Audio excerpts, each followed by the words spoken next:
used to not be big into video games, but one day I went over to my friend's house and he had an Xbox, and he was my best friend, and we played Halo 1 or 2, I think it was, all night long. And from that point on, I was pretty much hooked. I wasn't really a big PC gamer at all until I found Smite, pretty much. I was basically pretty much bored one summer and looking for a game to play, but I didn't have any money, so Smite was a free game and it looked fun, so I just downloaded it, and 3 years later, I'm here. I pretty much wanted to start playing Smite as soon as I downloaded it, and it basically made me do like a bunch of security questions and make my IGN, obviously. And I actually don't remember if my friend had ate at Baskin Robbins that day or if I had and he told me about it. But I pretty much just made a Baskin Robbins, just a random name. I was never competitive in any other video game. I'm pretty much the opposite of my teammate Jigz. Whenever he plays a game, he strives to be the top of the top, but I was pretty much playing for fun. It was just really enjoyable. I loved playing it every single day. But it ended up that I was good at the game, and people recognized me and noticed me, and eventually I was invited into the SPL team. My biggest support probably would be either my friends or my parents. It's kind of weird because at first, like all parents, my parents didn't want me to play video games. They thought I was playing too much, but they said as long as you keep your grades up, it's fine.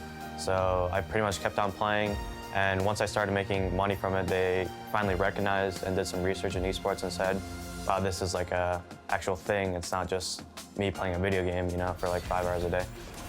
And also my friends at high school, they were all big into video games and esports, and a lot of them supported me. They always asked me about my games. Even now, when we've all graduated, some of them still text me about them. I don't know, it's just really good having a lot of people around you that, even though this is an unorthodox path in life for sure, it's a newer option that has been created with esports recently. It's a good feeling to have a lot of people that understand and are willing to support you. My first team ever was Denial Esports. That was around a year and a half ago. I was pretty much just a ranked player playing ADC and solo, and at the end of, I think it was season 2's spring split, the best left Denial, which opened up a solo spot on that team, and Shen invited me. And that was my first ever team, and it was an SPL team. And I ended up performing decently on that team. I wasn't the best, I wasn't the worst, but I was just solid. And from that, I ended up getting picked up on C9 because Omega left. So it's pretty much 2 lucky breaks for me. Best leaving, which allowed me to enter the SPL, and Omega leaving, which allowed me to enter the top echelon of SPL. My favorite memory was probably going to the last LAN. That was my first LAN. It was a cognitive invitational, and seeing my team and getting first place and doing really well was a really good moment for me. And from there on, we proceeded to go, we placed 3rd at Worlds that split.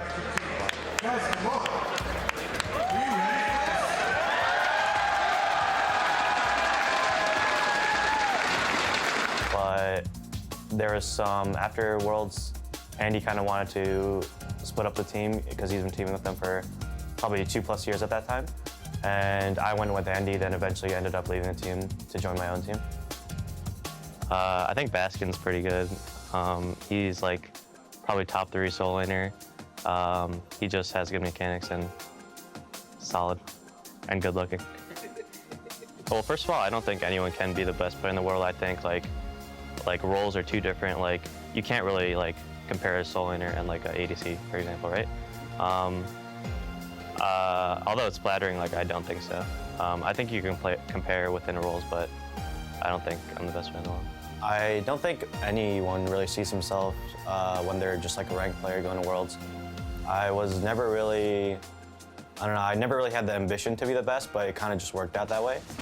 And I definitely didn't expect to make any money from Smite when I started playing it, but that just ended up happening naturally, I guess. Making SWC would mean a lot to me because I've been working hard to make up SWC this whole year, and I fell short of winning last year by 2 places, and I feel like if I could win this year, it'd mean a lot to me.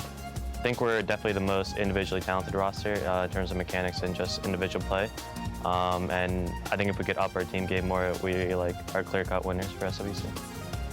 After Worlds, it's really hard to predict. Obviously, there's a roster apocalypse. Last year, only the winning team and Orbit stayed together. and every other team in the SPL, EU, and NA made roster changes, so it's really hard to predict. I really like the group of guys that I have right now, so I would like to stay with them, but it's just like pretty much impossible to foresee the future.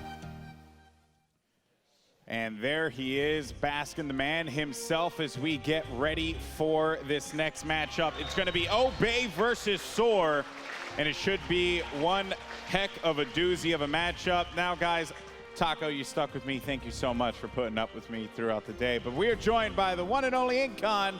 How's it going, man? Welcome back. It's great to be back on the desk, especially for these upcoming games that are going to be insane. Oh, yeah. We have some awesome matches ahead of us. But right now, we have this one game here that is shaping up to be, one could argue this has like a finals vibe to it as well for both of these teams. I know Obey is a great team. Not a lot of people really pick them in that spot, but they're more than capable. We've seen some great strength from them earlier throughout this competition. And for Soar, I mean, that battle with Eager at Super Regionals speaks for itself. It was a war. It went all the way to the distance.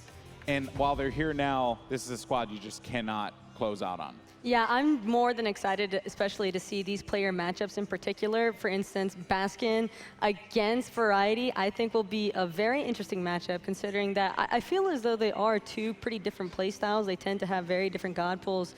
And so I think that the way that they're going to clash in that solo lane is going to be pretty spicy, to say the least. There's so many matchups you can talk about here. Ataraxia on Hunter, going against the Jigz lane. You know, support and hunters clash all the time, and having that kind of matchup, Jigz likes to play aggressive, Ataraxia wants to play characters like Jing Wei that can dash out of a lot of that aggression, so that's going to be amazing.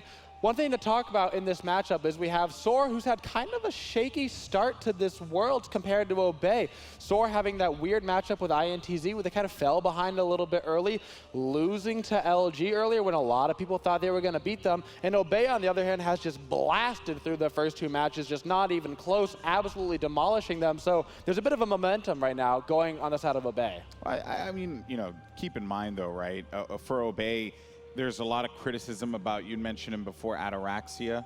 Does he play a little more passive? You know, like maybe he's not. The thing I heard is he's not the guy that's going to show up and just absolutely dominate, right?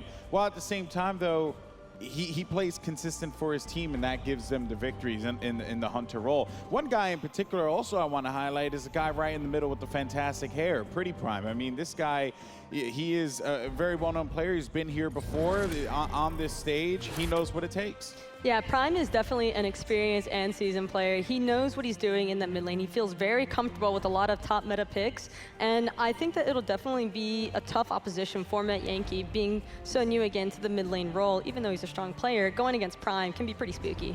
That's going to be awesome, and we did get a chance to find out what his teammates thought of him as well. I really hope we get to hear some conversation about his hair, but you know, they're probably going to be all nice and stuff, so let's go ahead and take a look. PrettyPriMe, the Vulcan King. Opinion is PrettyPriMe, best mid laner in Europe. We work well together. Well, he does tell the team to let me die all the time, but I still respect him. I think PrettyPriMe by far has like the best Vulcan. He was the one who like coined Vulcan last year. PrettyPriMe. I would not want a mid lane, or have a mid laner anyone else. I've been with him for a very long time now. He's got a very important dynamic to a team and how calm he is, and he kind of brings out the best in everyone. I think you can't really get angry or ragey because he's so calming, and he makes you feel bad about yourself if you do, because you're like, why can't I just be more like Prime? One of the most chilled out guys you'll ever see. I don't think I've ever seen him excited in my life. He's just chilling, he's relaxed. Definitely got an interesting god pool. He'll play a lot of mid laners that other people won't play. I mean, I think he likes his Nox, he loves Vulcan. Just kind of has an unusual god pool. And there you have it, PrettyPriMe. He is, you have to say nice things about this guy. He's been around for such a long time, and he's a great competitor. But he is going to have quite the battle in front of him, facing off against, I believe it would be Metyankey. Yeah. Snoopy's taking over on the Hunter role. I keep writing that down wrong. I don't know why. And it's throwing me off. Anyway, old man here. So yeah, he's facing off against Metyankey in the mid. I mean, this was a change for Soar as well, right? Coming into this competition, they felt like they needed to mix it up, so they went with Metyankey in the mid. You know, and you just said it right. It wouldn't want anyone else in the mid. That's what Ataraxia said. What are your thoughts? It's an interesting matchup because I've talked with a lot of the Soar guys, and because everybody kind of felt confident with Snoopy going back to the ADC role. He's played it a lot before. Half the time he was in mid, he was playing ADCs anyway. So everybody was very confident with him, but everybody was a little bit shaky on how was Metyankey going to perform. I had played against him a lot in ranked. He's got the solid mechanics. Snoopy said he was way more confident with Metyankey in middle than he was in middle himself. So he had the confidence in him. But going against PrettyPriMe, the Vulcan King, like they talked about, when Vulcan is meta right now, he can be picked. He's very viable. Could be a scary thing. Yeah, will we see that happen, or could we see that respect ban coming out for Soar not allowing him to get Vulcan? I feel more so than anything that Soar would probably direct more of their attention to the Zeus option. It seems to be a bit more popular for Obey as well, in that, you know, they could potentially be trying to reserve that Vulcan pick for later on if they make it to the later on stages of Worlds. But at the same time, I feel like Zeus just overall for Obey's playstyle will be a lot stronger, considering that it's more of a team composition. And PANDALIKE really likes synchronizing most of what he does with CaptainTwig, and so I think that their composition will pretty much rely pretty heavily around more of an AoE-based god pool. I agree. With the prowess coming out from Zeus already this tournament, not only from Obey, but teams around the globe are picking Zeus this tournament. He's obviously our high priority land pick. Every land we have a new pick that comes out, and for this tournament right now, it is Zeus. He is performing extremely well, and so I'd be surprised to let him see it through. Yeah, actually, looking here at previous ones, that was actually Obey's first pick in their matchup against Lich. Locked down Zeus right away and gave that one to PrettyPriMe. And meanwhile, they actually went for that quick ban on Ra as well. So, and there we go with the staring again. I swear, goodness gracious. So, yeah, and Baskin giving a little bit of love to the crowd. And does he look again? No, he doesn't. Okay, never mind. Wait, maybe this is our opportunity? No, he let us down. He let us down, man. Anyway, yeah, so as we get ready for the picks and bans here, in highlighting that in particular, Zeus going through. I mean, the thing about Ra and why I think Obey are trying to not really deal with that is, A, they know that NA is very accustomed to this healing composition kind of team. They don't really want to be dealing with any kind of drawn-out team fights, because when you opt for a Zeus, you're looking for combo damage, like instant burst. That's what Zeus does. That's what he's excellent at. So if you permit a Ra to go through, or any kind of healer, really, you're going to be having to deal with an uncomfortable situation, and that once Zeus's kit is down, you know, there's not really much else coming out from him. That's true. There's so many mid laners right now that are very strong in this current meta, so you have to kind of worry about what do you as a team not want to go against more. Are you going to be comfortable going against the healing? We've seen the Odin pick come out quite frequently. Do you have the Odin in your arsenal to pull out? Maybe you don't want to, you can deal with the Ra, it's okay. But in that case, now you don't want to deal with the Zeus, because you don't want them to try to do the Zeus-Odin combo before you can get the Odin. So it depends the team comfort levels right now, what they want to deal with, because at some point you either have to deal with a Zeus, a Ra, a Thoth, a Scylla. There's so many strong gods right now in the mid lane, so take out the one that you're the least comfortable going against. And another big convenience for Obey, in my opinion, is the fact that I feel like they have a little bit more option when it comes to flex picking. They're a team that's pretty notorious. You know, they can pick an Amir in their first 3 gods, and you're not really certain whether that's going to be going to Variety or if it's going to be going to PANDALIKE. I mean, even Twig could probably flex an Amir jungle if necessary. So I can kind of expect them to try and use this ability to their advantage, in that they don't really want to let Soar know from the get-go where they're putting their gods, and I think it's a little bit safer for them this way as well, because even though they've gotten like a small taste of NA meta when they played against Oceania yesterday, I think at the same time it's still something that they're not fully used to, and they're not really certain of what Soar strategies are going to be that they're going to pull out. You know, we haven't even talked about it yet, but we're talking about banning all these mid gods, but we have Andy on this team who, of course, wants to whip out the Thor. And it's funny that earlier he had played Nemesis, because Obey CaptainTwig has been loving the Nemesis all year. And so that could actually end up being a contested pick between them as well. Andy on the Nemesis didn't work out so well the first time. They had the Geb shields countering every single one of his Nemesis ults.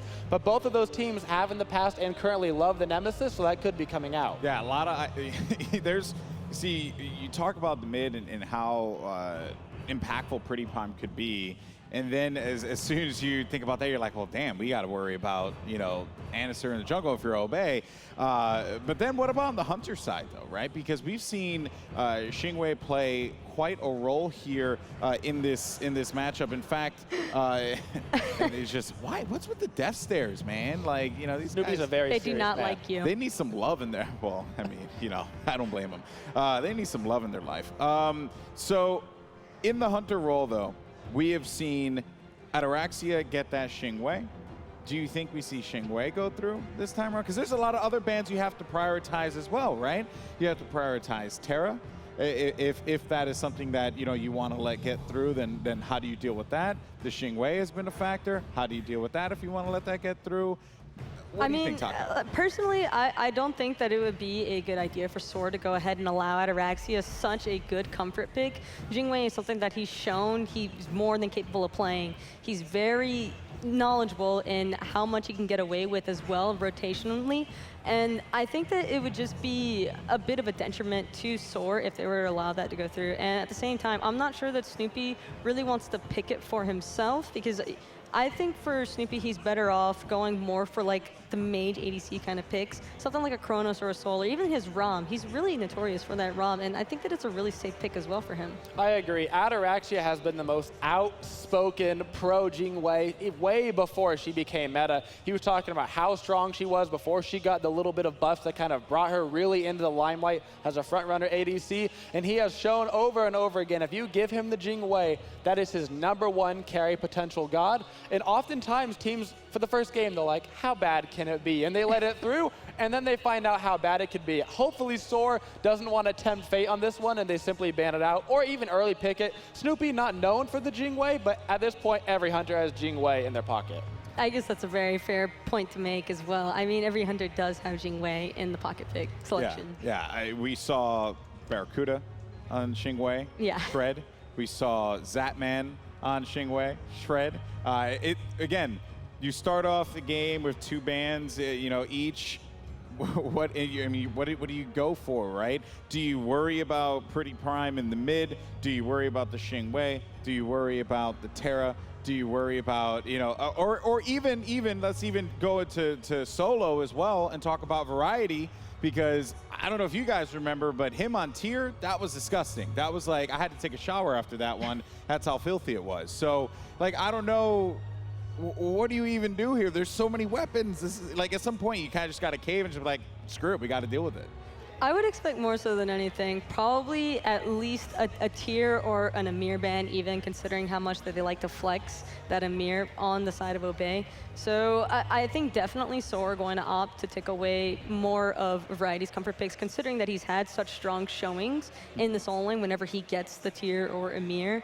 And I feel like Variety, they want to just try and make him a little bit more uncomfortable, considering that Baskin is such tough opposition to face. So the more uncomfortable that Variety is, probably the more of an advantage that Soar has. I disagree just a little bit. A lot of teams won't first 3-pick your solo laner. A lot of teams like to wait, try to get counter picks later in the game, try to see more of the lineup that they're going against, which means you can use your second 2 bans to kind of target out the solo laner comparatively than using your first 2 bans where you know the Xingwei is going to get picked. You know the Terra is going to get picked if they're open, because nobody's going to wait to grab those because they know immediately the enemy team will pick them up if they don't. No, that's very true.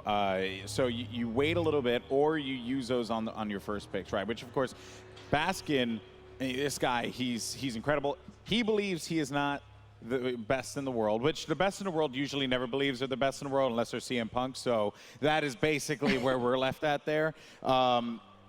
He doesn't believe it, but do you guys believe it? I feel like I agree to a certain extent with Baskin in that he isn't the best player in the world, because when you consider best player in the world, he's right in the sense that you can't really compare an ADC to a solo laner or like a mid laner to a solo laner, because all those players are respectively really strong in their own roles and in their own play styles. But I feel like when it comes to solo lanes entirely, Baskin is definitely probably the best in the world, if not, you know, the #1 contender for it. Yeah, I agree. Baskin has pretty almost easily at this point had the best year for a solo laner in all the regions. Extremely strong showings, good depth of god pull that he can pull out. Not really afraid to go against any particular player or god, letting his team have more open up picks and bans. They don't have to worry about his lane in particular. But it's also true, you can't really compare lanes. You know, it's so hard as a support player. If you're 0-0 and 28, that's amazing. But you know, that's not like the carry potential that people think when they see Baskin's 11-1 on Vamata. They're like, oh man, the carry. But at the same time, your support players set up all the kills. No. But you can't count the supports into anything. They're just there winning with their team, and the team is definitely carrying them. You know, you see, like, supports matter, okay? You say that, but I mean, you know, just look at NRG. It's the Kenneth show. Hey, I watched the Chalk Bluestone carry his brains out earlier in this tournament, so I don't know what you're talking about. She still has flashbacks. Don't mention it. Too soon, man. I haven't been able to sleep at night. Yeah, no, it was a horrible sleepless night there. All right, so we dived in deep about the Hunter role, the solo role, how PrettyPriMe and Metyankey will square off in the mid. Will we see anything unique out of Obey? We did see Nike get picked by CaptainTwig in their Lich matchup, and that was the first time that we've seen Nike played. And then I think we saw it again after that as well. I think it was another team. Oceania like busted it out as well. Could we see a unique kind of pick like that in the jungle? I mean, keep in mind, right, you're going to have CaptainTwig facing off against Andinster. Again, we talk about who do you invest your bans into and your first picks, and if Andinster gets Thor, you know, is it a wrap? Or are we all just going to, you know, take a nap and say goodnight? Or could we see something unique out of CaptainTwig in Con? Yeah, so CaptainTwig, I kind of like his god pull. I like the fact that he has opted for the Nikke because she's much better in the jungle, in my opinion, than she is in any other role. Her clear is so easily interruptible by so many gods, but her kit is so strong for the team. As a jungler, she comes in with her passive, and it gives you passive movement speed and power as you get later into the game, which means that you don't even have to be near a fight, and you can help swing the turn of the fight, especially the utter nonsense. If you get Terra and her on your team, Terra pops ultimate, Nikke is not even there, Terra's not there, and all of a sudden you've got like 20+% movement speed running out somebody, and you're healing, and you got all your cooldowns down. It's crazy. Yeah, it's pretty much like your entire team is literally Sonic. You're just nonstop, gotta go fast when you get those two on the same team. And I think if we're going to see any kind of unconventional pick coming out, it would most likely be on the side of Obey, I'd expect, because I feel like Twig is a little bit more flexible in the sense that he's a lot more willing to try and expand and test out these picks than probably what somebody like Andinster would be. Andinster, he's like the guy where he wants the Thor, he wants the Nemesis, you know, maybe even a Ratatoskr, but he's pretty true to the typical meta picks. Well, speaking of Andinster, we actually do have a little video package there talking about him. Let's go ahead and take a look. Andy is a really good friend of mine. I love him, and he's obviously just an insane mechanical player. I definitely have disagreements with him sometimes, but I respect him a lot. Andinster is also veteran. I feel like sometimes on LAN he goes into Landinster mode, which is when he goes a bit nervous and fails a couple of either decisions or skill shots. Overall, he's really good though, extremely consistent. And if he goes into LANs being that consistent, usually wins. Andinster is one of the hardest people to read. He makes plays that are kind of next level. He knows what you're going to do and then plays around that. Always a mind game with him. Andinster will forever be the best jungler in Smite. I learned how to play through watching him, like adapting from his playstyle. While he might not be at the top of Smite right now, you get to a lane, you get the Worlds. If they make it to Worlds, he's the player you're looking out for. Even though Baskin's gonna be the reason they win or lose, you have to fear his Thor. It's like Andinster, it's like no Thor in this game, and you'll have a good time. All right, here we go, guys. It's time for the picks and bans. Let's see what Andinster and Soar will think up here as we get ready. And it's going to be a ban start for Soar. Let's see what they go for first.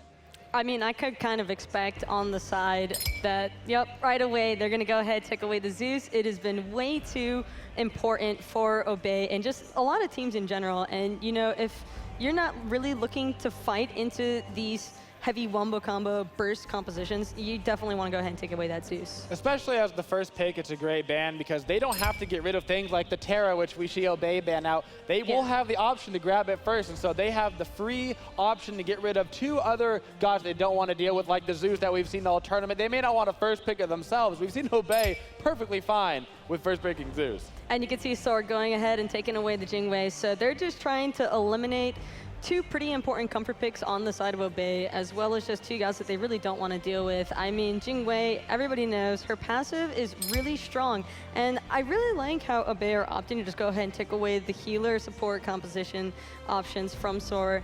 And you can tell right away, Andy sticking true blue to the Thor. Andy picking Thor, I would have never seen that coming. On the main stage when it's all on the line, honestly, it's a great pick for them. We all know where it's going, to the man in the jungle.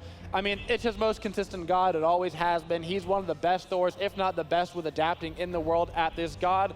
And you have to think about the bans right now. Terra's off the table, Jingwei's off the table. Go for your best personal picks. Yeah, I can definitely agree with that. And it doesn't come to any surprise at all that Obey would opt for this Raw. I don't really expect Soar to try and opt into an Odin composition just because it seems a little bit unconventional for them, and I feel like they probably have better strategies for dealing with Raw. But at the same time, Obey, I can kind of expect them to pair this with more of their typical picks, such as an Amir or even a Khepri. That's a pretty surprising one coming out so soon. That's an interesting pick, and now when we start to think about that Odin, possibly if they wait later on for maybe a 4th, 5th pick Odin, the Khepri can't get out of the cage. Raw obviously has a very hard time against the Odin. It could be something that they look for later on in this. You have to look at Obeo as well. Because they drafted that Raw and Sylvanas and Terra are off the table, for the most part, they're going to have the only healing in the game. You could look maybe on sort of draft something like a Guan Yu, but he's not as strong right now as the rest of the gods. Yeah, I feel like Obey are kind of going to be having a little bit of difficulty considering that Soar got this Janus as well. That's a very comfortable pick for Metyankey considering that Janus is an excellent god at engaging and disengaging. And so when you add the Thor ultimate into all of that, it's going to be pretty hard for Obey to try and avoid a lot of the map pressure coming out from these 2 picks alone. And you mentioned earlier, Snoopy loves those mage ADCs. He's been playing them in the mid lane. He's played them at ADC. They work in both roles really well. And so we see him picking up the Soul. Earlier this tournament, we saw Barracuda do really well with Soul. Yeah. I expect Snoopy to do just the same. Yeah, and the best part about Soul is that I feel like she's one of those, and probably the only mage ADC that has a really easy time from the early stages of the game. As long as you get like a reasonable support pairing with her, they should be fine in that duo lane, considering that she has such safe clear, and she has a lot of poke potential into the remainder of like Ataraxia's typical god pool. So I wouldn't be surprised to see him try and pull out an Izanami even, because I mean Ataraxia is known for more of those unconventional picks, and I feel like he would feel a bit more comfortable going for that. He does like the Izanami pick a lot, and we've seen that do good things and bad things this tournament. So he always has the option. We see the Nikkei come out from Obey. This could be a flex pick. They could run it in the solo lane. I hope they don't, and I imagine that they won't. But they always have the option of there, but most likely that will be going towards the jungle. We've seen CaptainTwig play it earlier, and so we can see him play it again. Yeah, and I would imagine that, like you mentioned earlier, Nikkei, it's just so easy to interrupt her clear in that solo lane, so it's a lot safer for them to just go ahead and probably put it into the jungle. And you can tell that Soar automatically, just in case, going ahead and getting rid of that tier pick for Obey. Yeah, we talked about the solo picks not really getting in that top 3, so you always have the option to save your second bans for those picks. Variety had a brilliant game on tier earlier in this tournament, and so they're getting rid of it. And the Itsunami pick, which we talked about, we knew Ataraxia was going to be leaning towards it, and so they got rid of it. They said, we know what? We know your comfort pick. You got to play something normal. Ooh. What do you think about that Ymir ban as well for Obey? I think that it's interesting, but also a really smart decision by them to eliminate the Ymir, because Ymir could also work really negatively against them if Soar were to have it. Jigz is a really well-known Ymir player. His Ymir is honestly really devastating. He's an excellent use of the walls, and it's really hard to get away from him. And considering Obey's draft, they don't really have anything that can safely get away from Amir. So it's just better for them overall to just take it off the table. Particularly if they were looking at that Freya before then as well. Yeah. They knew they were going to have that. You don't want to have to waste your Freya ultimate just to get away from the wall every single time. That is not going to be worth your while. Ratatoskr coming out from Soar. What an interesting draft. Ratatoskr and Thor. Looks like we're going to have some Baskin Ratatoskr. Yeah, Rat solo. I mean, we saw it work quite well in the past, and you think about that global presence there for Rat, Janus, and Thor, that's a lot of pressure that's going to be sent toward Obey. And we could potentially be seeing a Chiron ADC Freya in the jungle. Please don't. You're saying please don't, but I mean at the same time, it's not something that Ataraxia is unfamiliar with. Wait, then that means you take Nike out of the jungle. This has got to be a shot. I told Ataraxia yesterday, I said, please don't play Chiron. I love you, but don't play Chiron. There's the Erlang Shen. That's the pick we're looking for to throw over in the solo lane. I would have loved to have seen the Chiron personally. I mean, the pony doesn't get enough loving. The pony doesn't. You just want to, again, you just want to watch the world burn, Taco. I'm set. All right. So this has been a very interesting draft. A lot of our discussion points really did pop up in that one. Who do you think came out on top? Who's going to take this game real quick? I like Soar's global pressure a lot, so I'd probably have to give game one to them. The draft of Soar is going to be incredibly difficult to deal with. I've got it going Soar. Yeah, well, let's see if the pressure from Soar will be enough for them to get that game one, or will Obey come out on top? We're going to send it over to our casters. Thank you, analysts. Here I am up top with Anatoly and Fumble for this very hype matchup, probably our most hype match of the day. Absolutely. Soar Gaming, Obey Alliance. We're here in the quarterfinals right now, best of 3. I love the composition from both of them, though. You got global pressure from one, and then you got more of this late game carry, sustained composition out of Obey on another side. Yeah, I'm more interested in this duel than with the Khepri Freya combo. Early game, you'll have the poke, and you have potential to push as well with that. I feel like that's going to be really scary in the late game. Freya, you definitely don't want to deal with that. You're going to have to be really careful about your positioning. But on one side, we see Soar, Jigz picking up the get. We saw yesterday how powerful Polar Bear Mike was playing the get, making sure that MLC Stealth was staying alive the whole time. I'm expecting Jigz to do a good job keeping his teammates alive as well. Yeah, and that's going to be his job. His job's going to be to protect his teammates, he's going to protect his ADC, Snoopy on the Soul. And hopefully he can keep him alive for as long as possible for the team fights. Well, we saw PANDALIKE do a similar thing yesterday with the Khepri, which is back on, using great use of the revives with that character. You definitely want to be sure that you're always in the right position at the right time. And I know Jigz is always liking to make those plays from a backline safety, especially when you have such aggressive frontliners for his teammates. Look at Obey again. They've gone for the 3 boot start. Twig knocking up Andy there. Andy very low. Oh, he got caught with the rising PANDALIKE. on. Amazing first blood coming out of PANDALIKE. That was a perfect body block. They body blocked him for about a good half a second, got the damage off, and Khepri got the kill with it too. It didn't get caught during the hammer, but he couldn't get out in time. The body block was real. The hammer was just slightly delayed. I felt like he could have got it off earlier if he wanted to. Yeah, it might just be the first day jitters. Sorry, second day. Do you think that he was still holding on to his ability for a little while, and then finally, once he got pounced on, then he leveled it up there? Perhaps. Usually that's what you should do. Just save it until later on, or if you get picked, then choose an ability. Soar still going aggressively, looking for the invade. PANDALIKE takes the damage. Twig doesn't get the knock-up there. Excellent knock-up from Jigz in return. PANDALIKE very low. Andy looking for the return kill. Shell is popped by Soar here. Variety chased back into lane.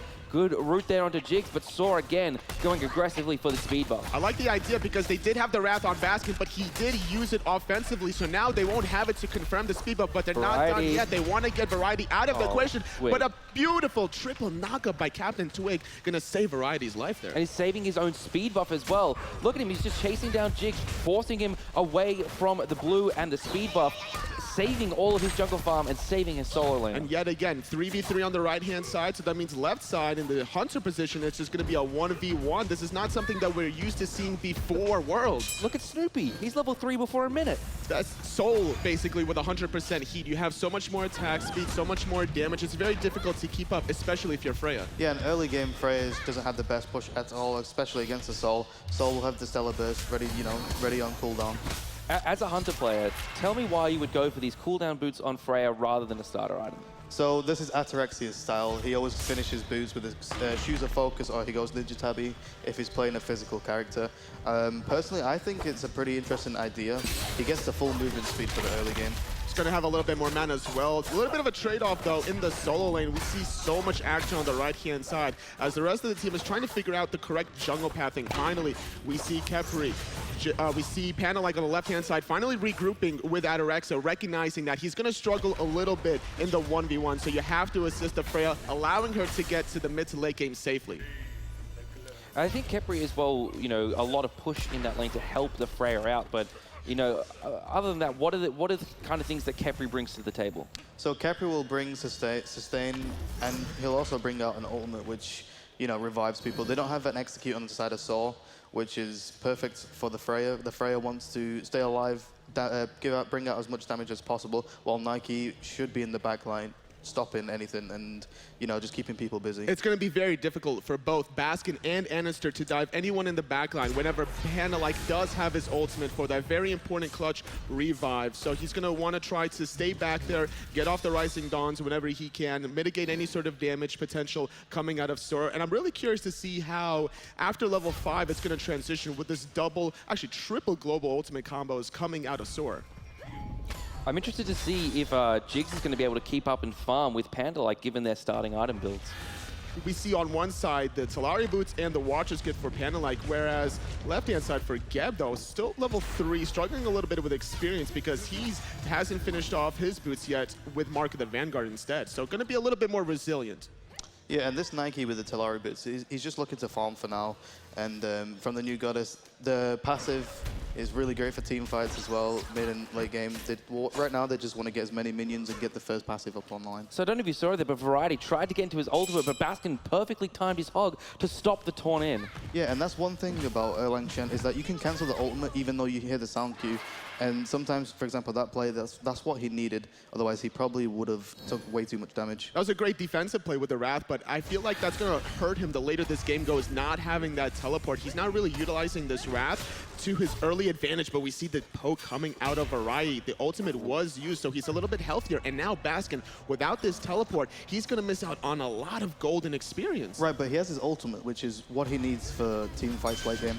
Oh, Twig jumping in there, missing. Double tap from Andy, comes out just to get a little bit of poke onto CaptainTwig, where right-hand side mid-Harpies fall the way of Obey Alliance, and PrettyPrime's getting a lot of farm here in this mid lane. Level 6 ultimate is available. Great positioning overall by Obey Alliance. They're really utilizing this raw pick just to be able to group up, find the sustain whenever they want. So nice little portal just to deter PANDALIKE from even the idea of pulling Jigz there.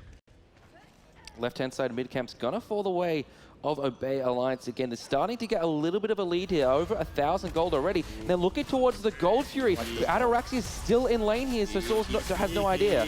They have no idea at all, and the Searing Pain comes out. There's nobody in position from Sora at all. They're conceding the Gold Fury at 4.5 minutes. They were getting their own speed buff instead. Yeah, that was really well played. Even though Metyankey has a global ultimate, they had no idea. Ataraxia was still in lane for a short amount of time, and it was only 3 of them that was doing the Gold Fury. And look at the vision control all over the Gold Fury. There's 4 wards from Obey at the gold underneath aggressively. So even if there were members of Soar coming around the corner, they would have spotted it from a mile away, and they could have made a judgment call of whether or not they stick on the gold or concede it. Variety taking some damage here, uses the ultimate. Can he get the heal off in time? The turtle form is perfect, giving him that health shield, and there you see the regeneration coming through. Great survival, but neither ultimate was used by Soar to be able to trade off the ultimate, but now Baskin going into the sky. I think he was trying to look for the speed buff invade, but he's going to see too many members. He's going to have to back off, obviously not wanting to take a 1v3. And that's a really big global ultimate down for the side of Soar. And, you know, the Ratatoskr ultimate can actually allow you to get from solo side into the mid lane and start influencing some of these fights. And now there goes his CC immunity. So if he gets caught in this root cripple into a taunt, potentially anything like that, then he's going to be in a world of hurt, especially considering the fact that he already missed a wave earlier on. So if this happens again, then we could see potentially a huge snowball coming out of Variety. And playing Erlang Shen, that's the last thing you want to do, is give this kind of a warrior assassin mixed hybrid any sort of potential to grow. Yeah, and Erlang Shen is known for his snowball potential, where he can just get a cripple, get a root, and just completely wipe a team fight. Still having a 1-level advantage, taking a little bit of poke by Variety, still not afraid. He has the turtle if he needs to get a little bit of a shield health. He has CaptainTwig, though, right behind him, trying to do a little bit of poke, but gonna force out the dash when Andy right around the corner. teleports in. Actually, Andinster, CaptainTwig just jumping away. Slow here from Metyankey, hits the unstable vortex. Cataclysm from Jigz, but excellent ultimate there from Twig to keep himself alive. Great timing of the ultimate, but now Snoopy's in a lot of trouble. 1v2 on the left-hand side, Ataraxia in the sky. Snoopy, though, with the level 1 Sanctuary, not gonna matter. Great kill by Ataraxia, and now they're gonna go for an invade. Yeah, that was well played from PANDALIKE and Ataraxia. They knew that Thor was on the opposite side of the map. And one thing I also want to mention is that Snoopy's been playing super aggressive this game. That's why their tower's like less than half HP. And on top of this is the power spike for Ataraxia. He has the Fatalis after the cooldown boots. And a little bit of trouble here, under 50% HP. Torn from Variety, didn't land. Jigz actually blinked in there. CaptainTwig looking for Jigz. There's the ultimate there from Metyankey. They're looking for Twig here. Up in the sky, Andy crashing down. He's looking for him, but Metyankey picks up Prime. Twig's the next target. Baskin picks him up. And this is the global presence from Soar Gaming. They utilized all 3 of their global ultimates just to be able to get in position to take out those 2 members from Obey, and they're not done yet. They still want to get a little bit more. Yeah, and that's what Soar needed. Soar needed a great team fight. The Janus ult was positioned perfectly. Rat already queued the ultimate, and Thor was in the air as well. The triple global presence in this team is amazing. Well, luckily though for Obey that they have nothing else to get off of this. They're going to be able to bully out Baskin in the soul lane, but that's fine. Despite Obey losing those 2 members, there was nothing that Soar invaded from in the jungle. Goldfury was already down from earlier on, so I would like to see more aggressiveness from Soar to maybe capitalize off of some invades. Yeah, and like you said, they only got 2 kills there, but the early Goldfury will still keep Obey ahead. Oh, Snoopy's used his immunity frames already. PANDALIKE here, along with Twig and Ataraxia. He could be paying this pig invade. That damage is filthy. And the down falls Snoopy. From PrettyPriMe from a distance, just to be able to help secure that kill. With the Sanctuary still being down, there was no possibility of survival for Snoopy. Yeah, and that's what Freya, that's why these Shoes of Focus is so good early game, because they have the Shoes of Focus, he has the extra damage early game, and he goes straight into Fatalis. He doesn't even need the starter, because he knows he's going to lose the lane anyway. And now we've seen the soul lane, though. Variety getting caught in a 1v2, using the ultimate. Can he get up the heal in time? He does, so he'll survive for a little bit longer, but yet again, the ultimates from Baskin and Andinster are now available. If they wanted to dive this with Jigz right here, they could, and utilize that Geb shield. Saw they're going to back away a little bit here, just poking their head towards the solo lane, keeping some pressure up, getting a little bit of the farm. PANDALIKE portaled, unstable vortex. He actually managed to dash away from the damage here. Twig looking to turn onto Baskin. PrettyPrime's here as well. Baskin forced up into the sky. Not after taking a lot of poke there. Metyankey ultimate, looking for someone here. Here's Prime getting the heal down onto his team. Jigz in some trouble. 3-man Cataclysm. No follow-up damage, however, and Prime gets the kill along with PANDALIKE. Nowhere to go for Jigz, and that's the difference between using your global ultimates offensively versus defensively. But now Andinster trying to do something on the left-hand side. Not going to capitalize on it. Ataraxia was just too far behind. That's the communication there between Snoopy and Andinster. Yeah, and Ataraxia had a ward where he saw the Thor, on the way to the lane. And Ataraxia needs that. He just needs to back off and just, play it safe. It's interesting to see how these hunters have adapted that kind of style. Sometimes people take an ego fight in that hunter role just to prove that, hey, I'm better than you. But no, in this situation, you don't take the ego fights. You back off. You respect the global presence. Yeah, Ataraxia has said that, in competitive play, you should never try and go for the 1v1, or very rarely. Right, but Ataraxia is one of those more passive players. He waits into the late game. That's his how he plays, and is working out for his team right now. Especially on the Freya. Look how much damage he's doing to Snoopy. He's even going to go into the sky. He does get the Geb shield as well as the Sanctuary, which is so important for the future gank. Twig there, taking a bit of damage, and he teleports towards him, but no follow-up damage there. Unstable Vortex off the mark. Looking at our hunters again, though, Snoopy gone into this utility Pythagorean's piece. Yeah, so we just mentioned as well that Ataraxia was going for, he's one of those more passive players. But in this line, it seems that he's opted to change it with the Freya and the Shoes of Focus. It's a great option for him as well, like you mentioned before. He likes to farm, he likes to get a little bit more in the lake. And great little snipe from PrettyPriMe, just being able to snag away those 2 Harpies. And that's a good thing whenever you're a raw player, because your ultimate's slightly shorter cooldown than most mages. Goldfury being started up again by Obey Alliance. Saw, though, know what's going on. Snoopy hanging around the corner. He doesn't have any follow-up. Twig's here as well. Through space and time, coming through. Can Saw get there in time? But no. All they do is get Obey Alliance off the Goldfury. But that is so worth because of all those ultimates burnt. 2 ultimates being traded there through space and time and the Anvil of Dawn. So now, Soar can't use that offensively if they want to for the next 80 seconds or so. So this gives a little bit of a leeway for Obey to get to the lake. And I'm looking at these two team compositions here, and I'm still favoring Obey in the late game between this Freya, Khepri, and Ra. That was well played from Obey just there. They forced 2 ultimates, one on Andinster and one on the Metyankey.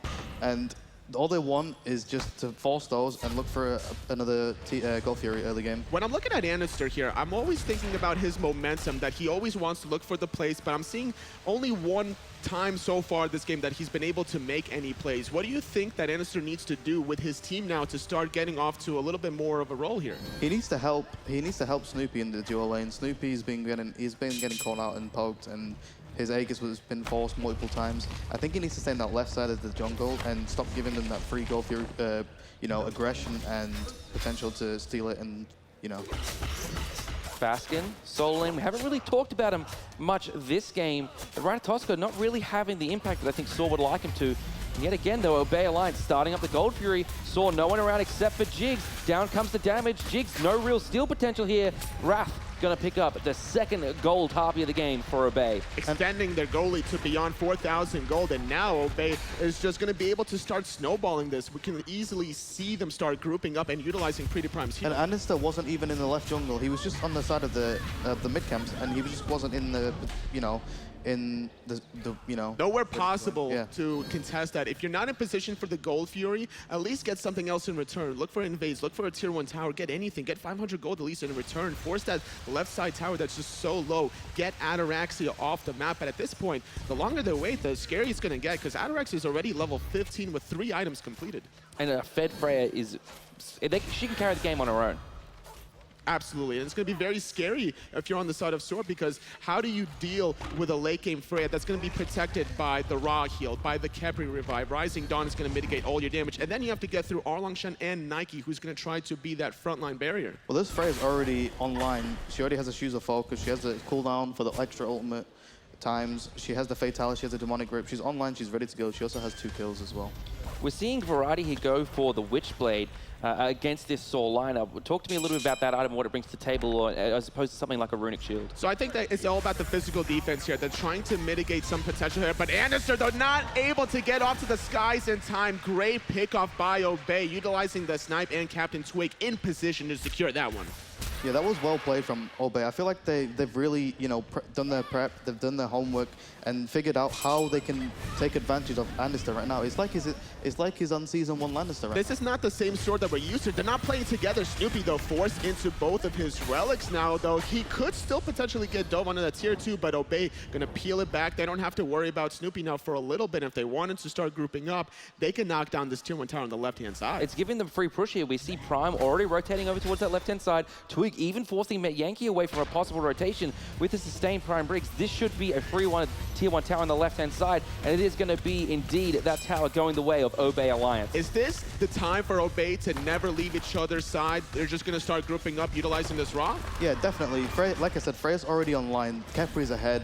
And the Ra already has Twig. So she's That's ready to go. so demoralizing right now if you're Andinster. Your ultimate was used earlier on, trying to survive. Gonna survive for now, but he's already 2 levels behind, getting denied that speed buff. An under-level Thor now is still a little useful. He can still set up the team, obviously, with the stunts from a distance, still utilizing that global ultimate, but this is not something that Andinster is used to. Normally, he's ahead. Yeah, and we've seen this before. Like we said before, when Soar got that good team fight off, they got the 3 globals, and they still have potential to fight. All they need to do is just wait for a few seconds, look for a time for a good ult. But it's Obey that's the ones that are always trying to engage and get any sort of advantage, though. So it's going to have to be very important for Soar now to slow down, wait for an aggressive play from Obey, and take advantage of it. Not allow themselves to be put in a position where they overextend. Utilize the ultimate from Metyankey now to be more defensively oriented rather than offensively. We're seeing PrettyPrime here going, speaking of offensive, going a more offensive build than we used to. Usually he goes something a little bit more utilities for his team, but this time it seems he's going for pure damage. I feel like that's just because he's ahead, And yes. That's why he just went for the 4th. He has to be able to get off as much damage as possible because his snipe is a shorter cooldown than the Janus snipe as well. So he's going to be able to get off any sort of poke. He has a decent amount of setup between the Erlang, Shen, and Root Cripple. We saw what Eager was able to do with it in the Super Regionals and their group stages. So he's relying on the setup from both Variety and PANDALIKE to get off those snipes. Soar's down here, looking at Metyankey's build. Does he just go for the Soul Reaver rather than Toth here?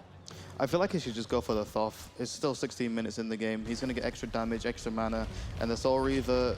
Who's he gonna go for with the Soul Reaver? He might get like a lucky snipe, but I think it's too early to go for. At this point, the power spike would definitely benefit the Book of Thoth, but now Andinster going into the sky. He wants to defend his red buff, but look at the disengage from Obey. It's just spot on. Smite came through there from Prime, enforcing the beads out of Andinster. He teleports away. Good two-man portal. Jigz gets a two-man Cataclysm. Here's Baskin up in the sky. Variety teleporting in though. Five-man grouping from Obey. Baskin trying to find something here, but there's no follow-up from his team. He just chooses to ult away. There's nothing he could possibly do, and now with that downtime, Obey has enough time to sustain back up. Everyone is completely healthy. They got their relics, and they're not done yet. They want to dive this tier 1 tower. Variety, two-man taunt. Shield forced out there onto Snoopy. There's the ultimate from Twig as well. Baskin solo. Ataraxia gets one kill. Up in the Valkyrie's discretion. He's looking for another one. Twig's the one that picks up the Janus. Metyankey's down. Tier 2 tower being dosed. Snoopy still so low. Ataraxia going for a Twig. Jumping away as the tier 1 tower is still up. And they're going to take it. Though, and that's going to be Obey granting the tier 1 tower in the middle access, but they're not done yet. They want to go for the tier 2. The respawn timers for both Baskin and Metyankey above 20 seconds, utilizing that raw sustain to their advantage. And they're thinking about doing something from behind, but he's 1-on-5. There's nothing he can really do. And now Obey still have time. They're going to go for the Gold Fury. It should be a pretty free objective for them. Looking at the graphs as well, this game's just completely snowballed out of control. 11,000 experience, nearly 10,000 gold for Obey. This is a spiraling out of control for Soar at this point in time. They're trying to find the first game for Obey, but Andinster comes in, but Obey Alliance still grab the Gold Fury. Andinster gets on out of there, but now Obey, they want to get something here. Obey want more. Let's take a listen in with them as they fight Soar Gaming. Get out. Get out. We just got so much gold. Okay, right? I got 2K. Yeah, I got it. Get red on the way back. Yeah? Or drop it on the ground. No, I want to farm because Everybody should back. Oh, yeah. Alright, safe. Just spread out. All right, excellent disengage there from Obey Alliance, and I feel like that's something they've really excelled here at Worlds is their discipline in knowing when to take fights and when to just leave. They get the objective and they're able to bounce back off of that. They don't want to overextend. No, and that was a classic EU game, you know. They gave Obey the early lead, and all they're doing is healing up, taking poke, healing up, taking poke. Even though they don't have the best push with the Freya, all they need to do is just go in and ready, you know. Fight. There's no reason for them to really overextend either because they're up 11,000 gold. They're probably sitting on a lot of gold after the 2 towers in middle, the Gold Fury as well. So they're very comfortable with just disengaging. There's not much more that they can take other than the Fire Giant, obviously, and they're not really worried about Soar potentially sneaking that under their noses as well. Yeah, and it's a tank meta. The Nike, you know, tanky. We saw this in the group stages, we saw this in Super Regionals where people in the EU meta was go tank meta, Athena's jungle, and Ymir jungle. It's going to be very difficult to lock anyone down, but now Obey grouping up. A nice Cataclysm from Jigz, though, but under the tier 2 tower, utilizing the sprint just to disengage. The double global ultimates, though, coming down. Andinster crashing down, spin to win comes through. Here comes Baskin, 2-man knockup. Ataraxia some trouble. Beautiful Sanctuary to immune the damage there from the snipe. Prime as well doing some damage. Ataraxia low, but here's the Ra sustain. Ataraxia almost back to full health. And there's nothing else for Soar to do. They utilized all their cooldowns to be able to defend, but now Twig going in, utilizing his ultimate. They're diving. They want to find Snoopy. The rest of Soar left them to die, and that's going to be the first kill. They're going to remain here, though. Grab this tier 2 tower. This could either be a Phoenix or a Fire Giant call immediately after. This game is absolutely one-sided at the moment. Obey Alliance have dictated the pace of the game from that start, ever since that first blood, and now they're looking to start to finish the game. Let's do a listen in with Soar Gaming and see how they're going to respond to this aggression from Obey Alliance. I just kind of couldn't do it. I don't think we should use Hawk in the fight. Yeah. I don't know. I'm not trying to like blame you. I mean, that's not all it is, obviously. Like, obviously, we could have played better.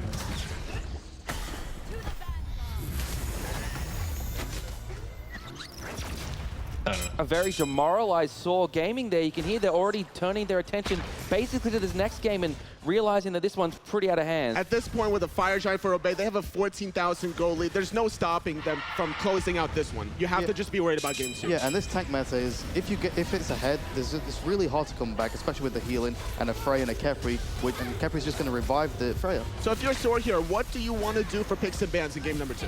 I feel like they should ban the Nike. CaptainTwig has played it multiple times already, and it seems to be working out really well.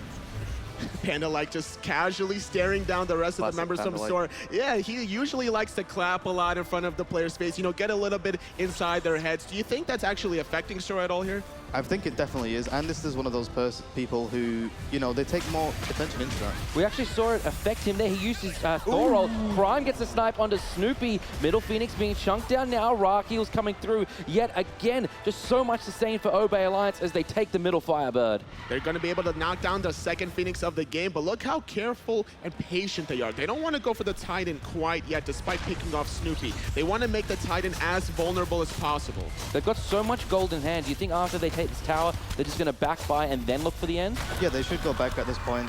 They've already got everything they can possibly get, unless they go for a Phoenix. I feel like that's too greedy and just go back, get more items, make it harder for the enemy team to come back into the game. So Soar is just basically out of this first game. They have to find a way to bounce back for game number 2. We have seen miracles before, though, in the past.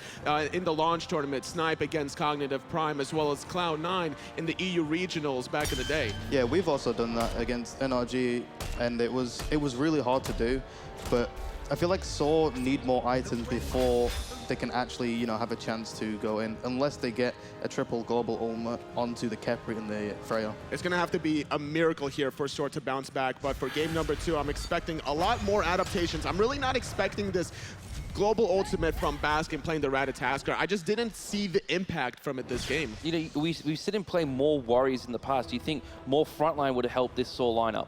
I think it was just Andinster, honestly. I think he should have helped Snoopy, because Snoopy was trying to play super aggressive against the Freya, and they also gave the Gold Furies away way too early. Do you think it was that one gank from PandaLike that just swung it in Ataraxia's favor ever since that point in time? Definitely. That's what happens in the dual lane, especially against the Freya. If Freya gets ahead, even slightly, she'll start taking the game. All right, this could be the final push of the game here. Obey Alliance looking for the left-hand side Phoenix. We could see CaptainTwig hanging around in the mid lane, forcing some attention away from the left-hand side Phoenix. Soar Gaming giving that Phoenix up. They need to defend in the Titan pit now, but 5 minutes are going to be pushing in the mid, in the right-hand side as well. Soar, all 5 members up. All 5 members of Obey up as well. This looks to be the end of the game. Fire Giant still available, though, for Obey. They want to find the right timing window. Maybe catch somebody out of position. Look for the root pulled from PandaLike, forcing the hammer out of Andinster, waiting for the Firemans to get ever so closely to this Titan, and this could be the final push. And it's the Baskin up in the sky. Baskin gets one, Andy gets the other. Metyankey with the snipe, but there's no damage here for Soar Gaming. Titan getting very low here. Jigz gets the Cataclysm. Prime picks up Baskin. The Titan under 25% HP. Obey Alliance going for the win. They pick up game number 1 here against Soar Gaming. This is a totally new and different Obey than I've ever seen in my entire life. I'm so excited to see this best of 3 and how Soar is going to adapt in game number 2. Yeah, it felt like Soar just didn't know how to play against the Obey comp, especially with the Nike, New God. Maybe they've not played against it enough, or maybe they're not practiced against it. I think also that a big factor there was the Ra, right? Every time that they went all in, the Ra just kept them all alive. The sustain was certainly a big factor in that game. Golden Boy and Analyst, tell us what you saw that made Obey Alliance take it over Soar Gaming. Thank you so much, gentlemen. And wow. Okay, so let's just reel that back in there, Soar, because all that global pressure, they don't want none. That was actually pretty incredible from Obey.